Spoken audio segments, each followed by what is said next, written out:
আসসালামু আলাইকুম। আজকে আমি আপনাদেরকে দেখাবো গরুর মাংস দিয়ে কিভাবে খুবই চমৎকারভাবে রেজালা তৈরি করবেন। ১ম এ আমি ১ কাপ তেলে ১ কাপের মতো পেঁয়াজ নিয়েছি আর পেঁয়াজগুলো ব্রাউন করে নিয়েছি। পেঁয়াজ ব্রাউন দিয়ে যখনই রেজালা রান্না করবেন খুবই চমৎকার একটা অ্যারোমা তৈরি হবে। আর এখানে যে অবশিষ্ট যে তেলটা থাকবে সেই তেলের উপরে আপনার গরুর মাংস ছেড়ে ছেড়ে দিচ্ছি। আর এই গরুর মাংস আপনি আপনার পছন্দ অনুযায়ী নিয়ে নিবেন। আমি এখানে ১ কেজি গরুর মাংস নিয়েছি, চাইলে আপনারা খাসির মাংস নিতে পারেন।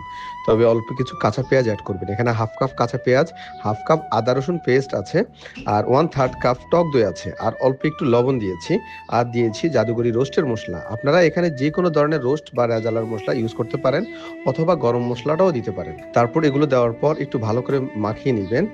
আর এই সময়টা চুলার আঁচটা একেবারে কম রাখবেন। যখনই গরুর মাংস থেকে পানি আসবে ততক্ষণ পর্যন্ত আপনাকে অপেক্ষা করতে হবে চুলার আঁচ হালকা দিয়ে। তারপর ঢাকনা দিয়ে আপনি কিছুক্ষণ রেখে দিবেন। রেখে দেওয়ার পর দেখবেন মাংস থেকে পানি বের হয়ে আসছে। নেক্সট স্টেপে আপনাকে পোস্ত দানা এবং বাদাম এবং আপনি যদি কিশমিশ বা আলু বোখারা এড করেন সেক্ষেত্রে এই সময়টা এড করতে পারবেন। এখানে আমি বাদাম, পোস্ত দানা নিয়েছি। আমি বাদামের ভিতরে দিয়েছি কাজু বাদাম এবং বাংলা বাদাম।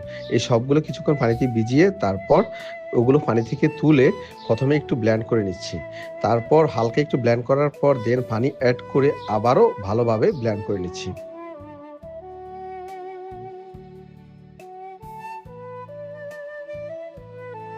ব্লেন্ড করার পর দেখেন অনেকটা পাতলা হয়ে গিয়েছে। তারপর গরুর মাংস যখন একেবারে 80% সিদ্ধ হয়ে যাবে, আমি এড করছি ওই যে ভাজা পেঁয়াজ করেছিলাম সেই ভাজা পেঁয়াজটা আর বাদাম পেস্টটা। বাদাম পেস্ট এবং ভাজা পেঁয়াজ এড করার পর এখন অবশ্যই একটু নাড়ানোর উপর রাখতে হবে। তা না হলে নিচে লেগে যাবে। কারণ বাদাম এবং পোস্ত দানা যখনই দেওয়া হয় তখন গ্রেভিটা থিক হতে শুরু করে আর তখনই নিচে লেগে যাওয়ার একটা সম্ভাবনা থাকে। তারপর আমি এখানে এড করব জাফরান এবং কেওড়া জল। এটা টোটালি অপশনাল। আপনারা জাফরান অথবা কেওড়া জল না দিলেও চলবে, চাইলে একটু গোলাপ জলও দিতে পারেন। সেক্ষেত্রে বিয়ে বাড়িতে যে গ্রানটা সেই গ্রানটা পাবেন। আর এইভাবে আপনারা খাসি এবং গরুর মাংস দিয়ে রেজালা তৈরি করতে পারবেন। সত্যিকার অর্থে এই রেজালাটা ভেরি সিম্পল এবং বেসিক ওয়েতে আমি দেখিয়েছি। আশা করি আপনারা খুবই এনজয় করতে পারবেন। আর যখনই আমি এই রেজালা তৈরি করি এটা পোলাও বা সাদা ভাতের সাথে খুবই ভালো লাগে। আমি সাজেস্ট করব নান এবং পরোটার সাথেও খেতে পারবেন। এটা আসলে দুর্দান্ত টেস্ট হয়েছে। আজকের রেসিপি এ পর্যন্তই। আশা করি পরবর্তী রেসিপিতে আরও নতুন নতুন রেসিপি নিয়ে হাজির হয়ে যাব।